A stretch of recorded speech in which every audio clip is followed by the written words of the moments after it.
రేపటి నుంచి శుభకార్యాలు చేయకూడదు.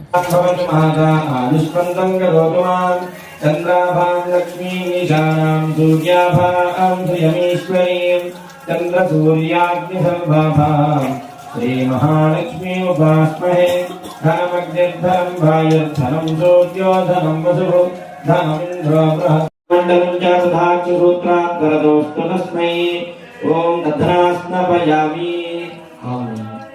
ఓం నేత్రసౌమ్యః చర్మాసుదృక్సోమహృదస్త్రమేణ సింహాసిరూఢో రక్షో బలవివర్ధనాయ నమః అత్తాయ నమః ప్రణత్తాయ నమః ఉన్మత్తాయ నమః సురసౌమ్య సురక్షకాయ నమః దేవసేనాపతయే నమః రాజ్ఞాయ నమః మృణాళవే నమః భక్తవత్సలాయ నమః ఉమాసుదాయ నమః శక్తిధరాయ నమః కుమారాయ నమః సౌఖ్యదారణాయ నమః సేనాన్యే నమః అగ్నిధర్మణే నమః విశాఖాయ నమః శంకరాత్మజాయ నమః శివస్వామినే నమః.